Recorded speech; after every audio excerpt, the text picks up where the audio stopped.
session on introduction to corporate tax in the UAE. There are just some basic reminders for the session today. We've disabled the mics and videos for everyone so that you can focus on the presentation on the screen. On your right hand side, you will be seeing a chat section. We encourage everyone to use the chat section and post any questions anytime during the session. We'll be taking the questions towards the end. And lastly, we'll be sharing some handouts and the recorded video of this session in the following ways. So that will be a good record of all the points that are discussed today. For all the people who just joined, I would like to again welcome you all. And we'll invite our first speaker, Mr. Kamal, to take it forward from here. Thank you very much, Bhumi. Ladies and gentlemen, welcome to this webinar. On behalf of KPI, I'm very pleased to welcome you all for this first webinar, which is a series of webinars on the subject, the corporate tax in UAE. Businesses in UAE were fortunate to have no tax on all these years. Value-added tax was introduced just 4 years back. Now, globally, there is increased scrutiny on tax avoidance. And accordingly, and based on best practices, and as driven by OECD, UAE is introducing corporate taxes from next year. The laws and the detailed regulations have not been released. What we have is FTA has released a FAQ, a list of question and answers. That's all we know until now. However, all businesses, we all have to prepare for the proposed taxation, and we have to prepare so that we comply with the taxation system when it is introduced. So there are several questions. What we need to know, when and how we have to prepare. These are the questions all businesses are asking. This is our attempt, a simple attempt to answer such questions from businesses and finance professionals based on our experience and also based on the FAQ released by FTA. Going forward, as and when more information is coming, we will have more webinars. In this webinar, we will try to answer some of the questions. So without much, let me introduce Raj Gopal Pai, who heads our advisory division. He's a partner and he's going through the session. And this session, we have details on whatever we know of corporate taxes. And you can ask the question in the chat section. I think Bhumi has explained. All questions will be answered at the end of the session. Over to you, Raj Gopal. Thank you. 31st January 2022 is a date that is going to be remembered in the history of the UAE.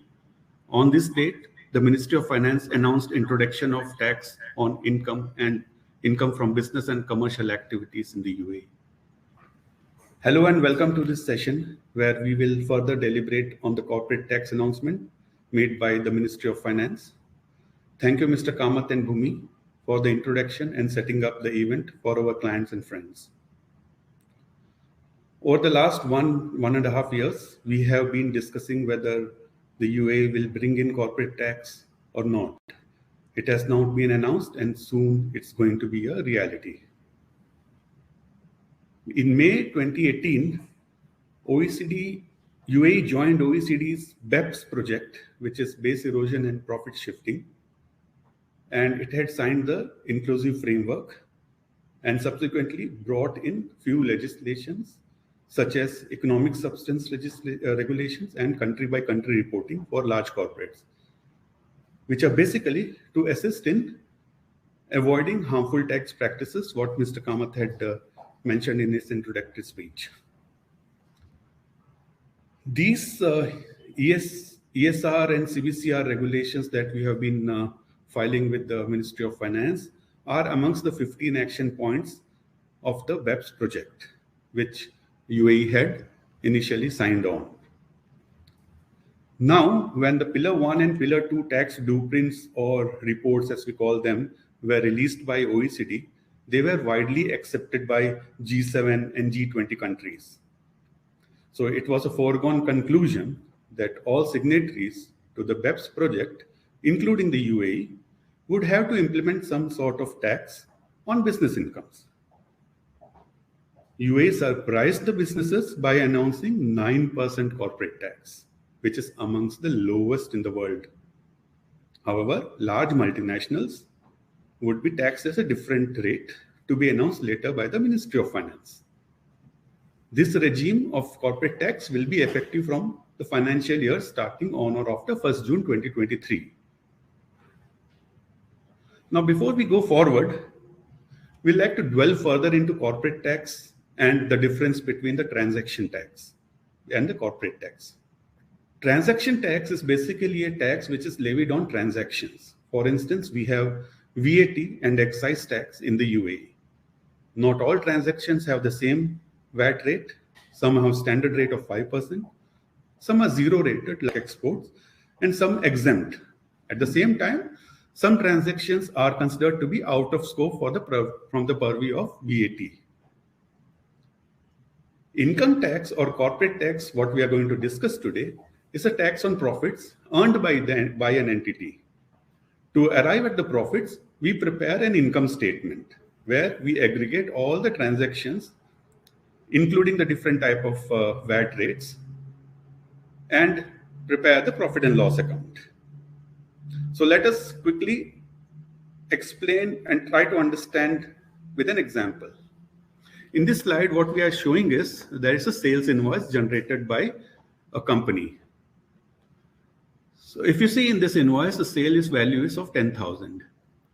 When we aggregate that, it comes in the income statement by form of a revenue. The revenue in our example is 1 million. We are not going to talk about VAT because VAT is not an income or an expense side. It's a balance sheet item. So here corporate tax is all to do with the profit and loss or the income statement.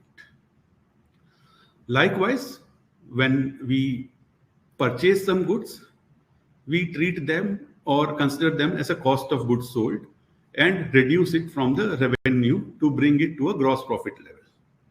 Here also, if you see in the example, the purchase cost is 5,000, which gets aggregated in the 400,000 item of cost of goods sold.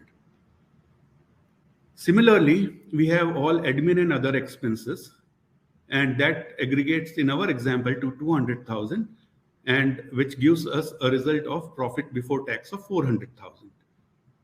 Now, we'll be discussing further the different tax slabs, but we all know that UAE government has two tax slabs.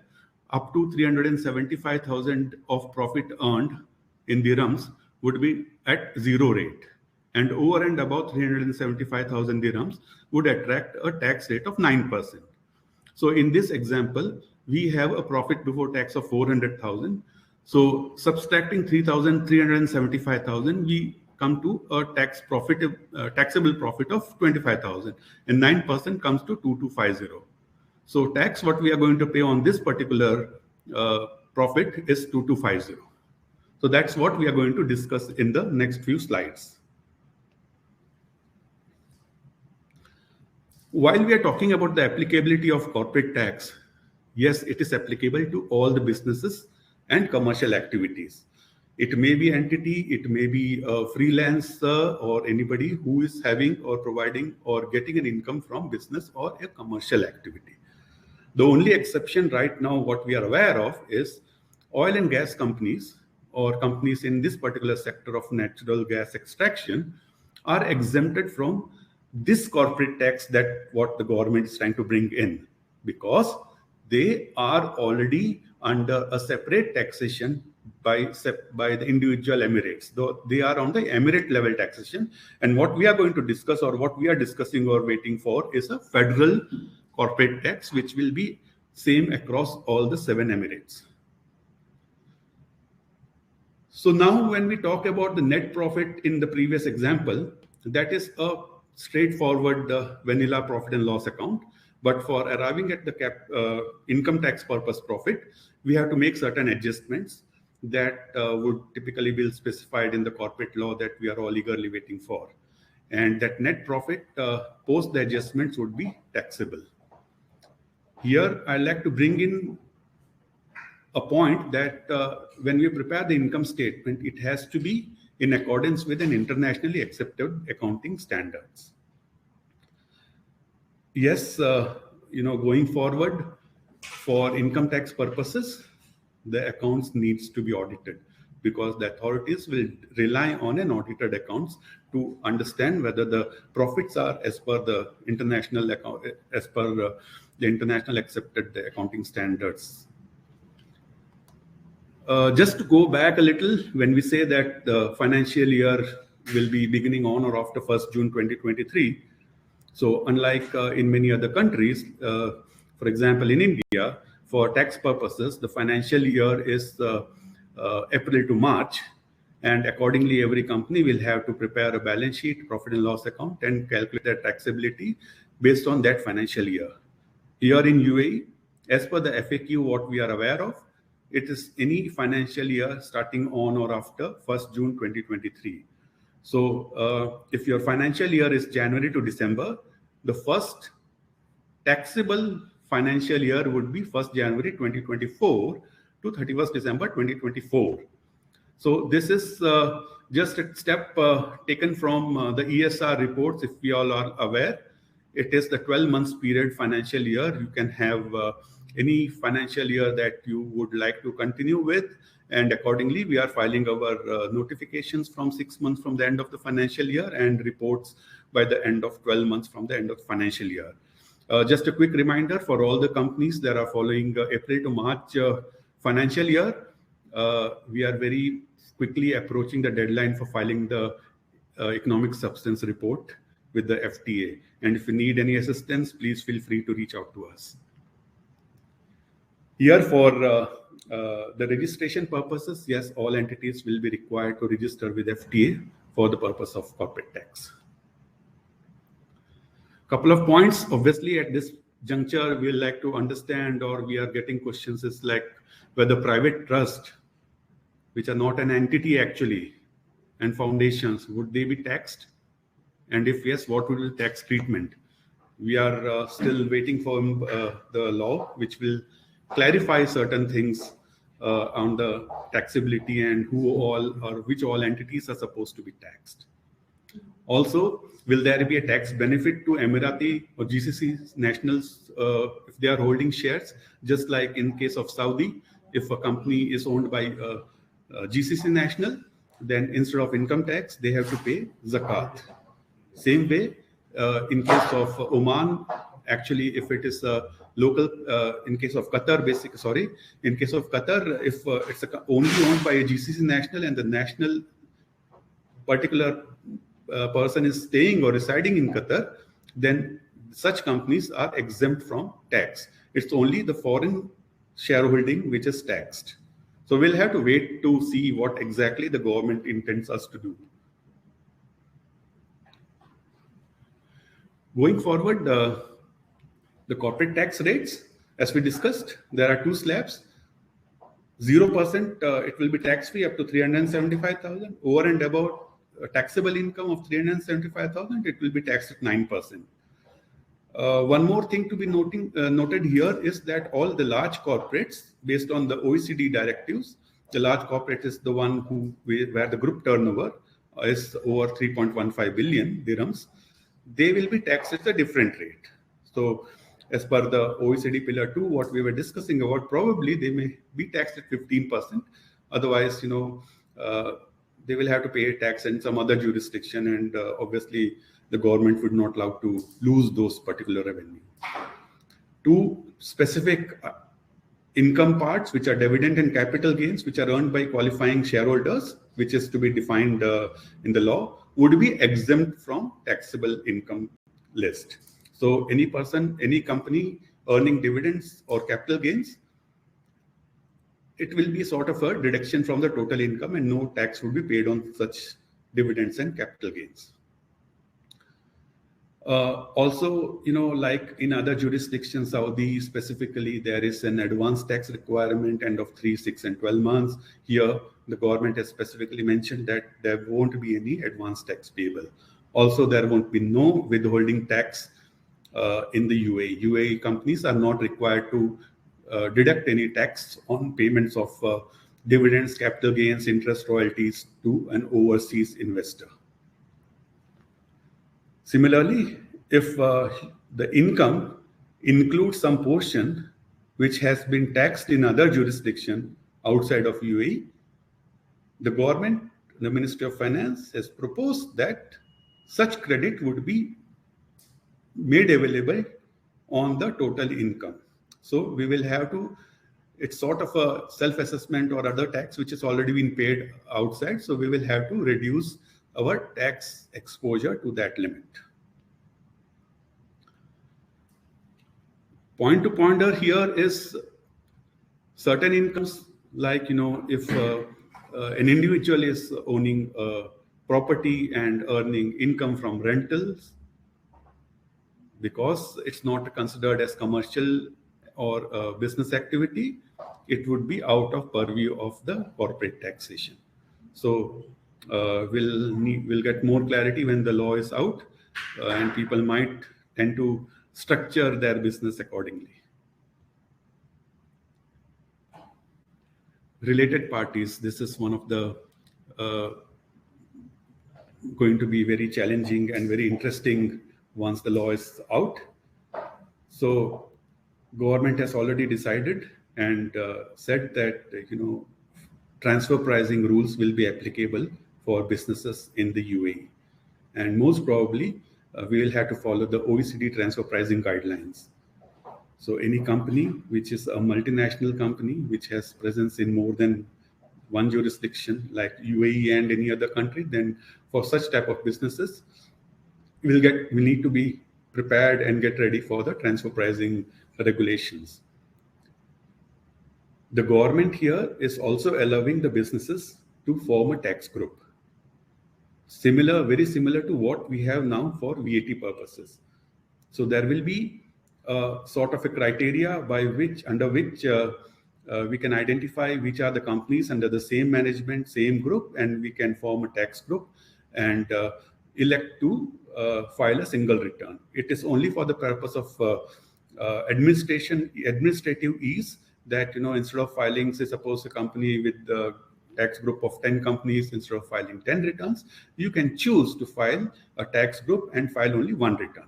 However, all the 10 companies needs to get their audited accounts audited and do a separate calculation of tax and then do an aggregation.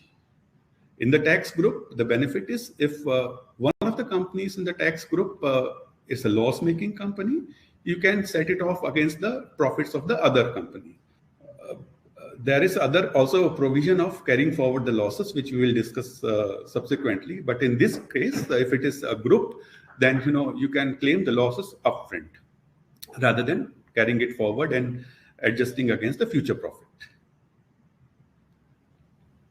A couple of questions that we have been asked is, what would be the tax-free limit in case of a tax group? We know that up to 375,000, it's a zero tax slab.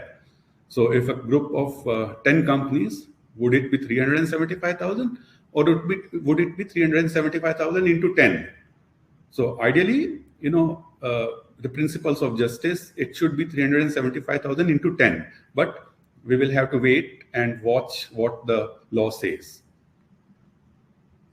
Also, will there be a limit on managerial remuneration or management fees? Possibly yes, because there are certain restrictions on interest payments as well to group companies or to shareholder loan. Obviously, there will be a cap. Otherwise, we can have whatever amount of managerial remuneration or interest that we want and reduce the profits. So that would definitely not be an intention. So let's wait for the law to be out and see more clarification.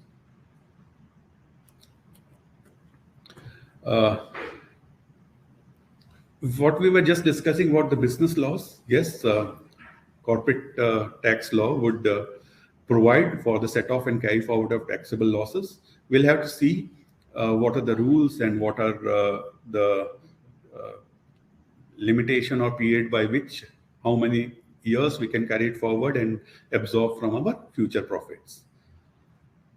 Again, a question which has been asked, whether it will be for the losses, can we carry it forward for a fixed period or a fixed limit, just like Saudi or maybe in Oman. In Saudi, apparently, we can carry forward to unlimited period, but there is a cap of only 25% of previous year's losses or the profits that we can set off.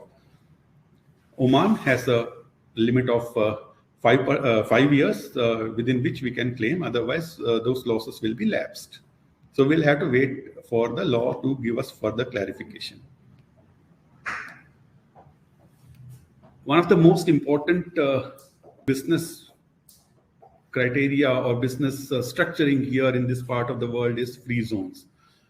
Free zones, there are many companies, and companies in free zones have been provided corporate tax incentive of 25 to 50 years, depending upon the various free zones.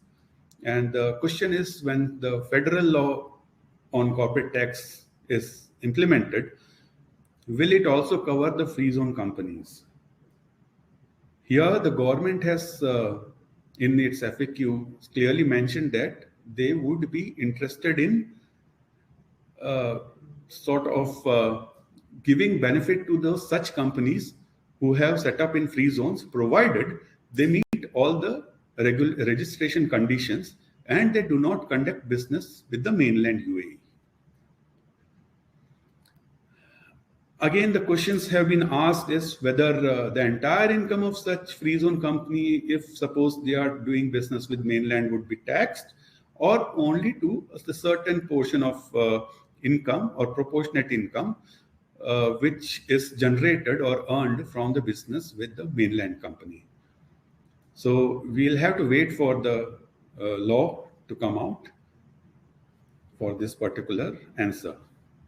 FTA was set up in 2017, and its main role was to do the entire administration and enforcement of various tax which are going to be enforced in the country.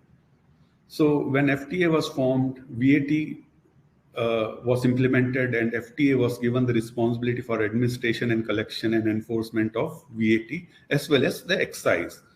Likewise, when in 2020, when the ESR and CbCR were implemented, FTA was given the responsibility of making the assessments and stuff like that, because it's a federal tax authority, and anything to do with tax needs to be monitored by a single authority. And in this case also, government has identified that FTA would be responsible for the entire administration, and Ministry of Finance will be the competent authority only for the purpose of bilateral or multilateral agreements and for the exchange of information for tax purposes. We know that we have been doing businesses in this country from many years, and because of various filings with the FTA is all our information. Since the last 4 years, VAT is also there, and a little over 4 years, we have been filing excise returns. And for the last 2 years, ESR information has also been provided to the FTA.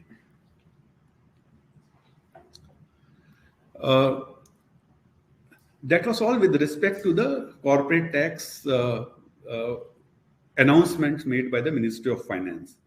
Now, what we thought is it will be appropriate at this juncture to just compare it with the corporate tax in the other jurisdictions in our GCC region. And the next few slides, we are discussing about how and what the law in these jurisdictions prescribe or say as compared to what we can expect in the UAE. And this is only for the discussion purpose. So here what we have tried to do is we have tried to summarize 3 countries along with UAE. The first one, if you see, is Saudi. Second is Oman. Then it's Qatar and our UAE.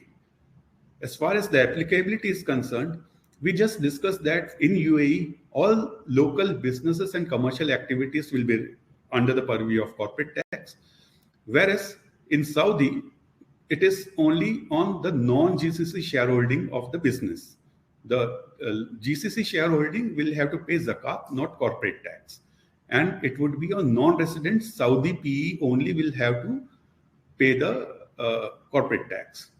Same way in Oman, all legal entities are required to pay corporate tax, including branches of foreign companies and foreign companies without PE. So if suppose you are doing a business with Oman and you don't have presence, you still have to pay tax there. With Qatar, it's also the similarly like Oman, like where wholly or partly owned foreign entities would be required to pay corporate tax. Entities owned by Qatari or GCC national residing in Qatar are exempt. Such businesses do not required to pay corporate tax. Tax rate in Saudi is 20%, zakat is 2.5% on the adjusted profits. Similarly, Oman has a tax rate of 15%, and they have something known as specified SMEs, which are small businesses. For them, it is 3% of corporate tax.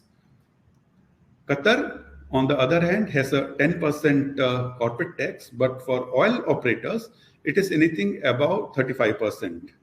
And there is withholding tax on payments to non-residents as well in Qatar.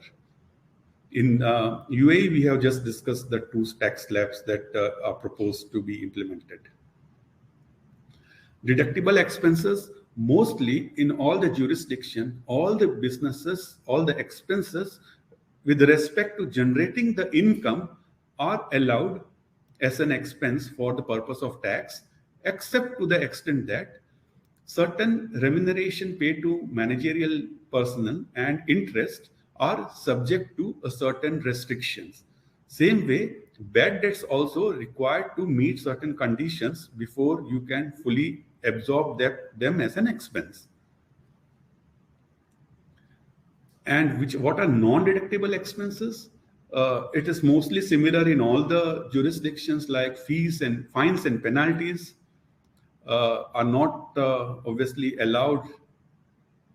Local income taxes are obviously not allowed as deductions. And then there are obviously certain entertainment expenses and expenses of personal nature which do not fall under the criteria of business expenses, are not allowed for the tax purposes. So we'll have to add them back to arrive at the taxable profit. Set off and carry forward, as we have discussed, in Qatar and Oman, the business loss can be carried forward for 5 years. Similarly, in Saudi, apparently you can carry it forward for an indefinite period, but there is a cap that it cannot be more than 25% of the adjusted annual taxable profit. So you can reduce your profits by 25% every year to absorb the losses of previous years.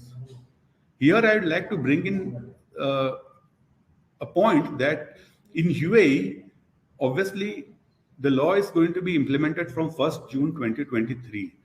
If any business has a loss prior to their first corporate tax year, such that those losses will not be allowed to set off and carry forward. So it is only those losses that the business is generating after the implementation of the corporate tax. Now coming to the administrative part, the due dates for tax filing in Saudi is within 120 days from the tax year. Oman has a period of 4 months, and Qatar also gives a period of 4 months from the end of the financial year. Advance tax, as we had discussed earlier, Saudi has advance tax payment requirement, and there is no specific requirement in Qatar and Oman. So UAE has clearly specified that there won't be any advance tax payment requirement in UAE. Penalties, obviously, if the returns are filed delayed fashion or the taxes are not paid as per the due dates, there will be fines and penalties. It ranges from percentage to a fixed amount in various jurisdictions. For our UAE, we'll have to wait and see what the law prescribes. So now, what's next for us? Let's have a look into the impact of the corporate tax. What impact the corporate tax is going to bring in FDI? FDIs will still continue to flow into the UAE because even after the implementation of corporate tax, the tax rate is just 9%, which is one of the lowest in this jurisdiction. So that is not a deterrent, but it will still flow into the country, and that will be good for the business. What about mergers and acquisitions? Will they stop happening, or will they still happen? Like what we just mentioned in FDI, mergers and acquisition will still continue. The only thing is there will be an increased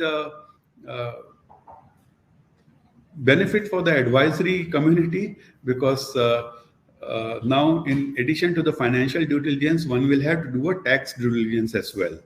So mergers and acquisitions will still continue because 9% tax rate is very nominal, one of the lowest in this world.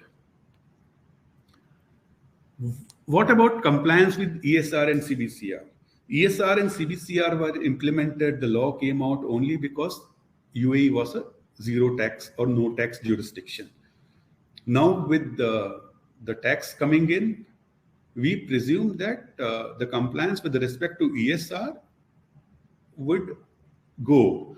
But at the same time, if there are companies which are 100% in free zone and which are exempt from the purview of corporate tax, or all those companies which are outside the purview of corporate tax, there will be requirement still to continue with the ESR notifications and reports. For others, apparently the government will do away with this notification and report requirement. We'll have to wait and watch.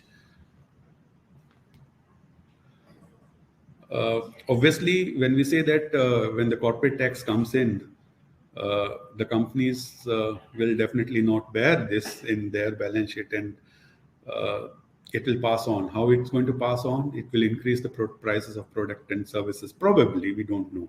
This may bring in definitely increase in the inflation rate, but we'll have to wait and watch to see that as well. So how can we be ready or get ready while we wait for the corporate tax law to come? So there are certain things that we can still do right away without waiting for the law to come.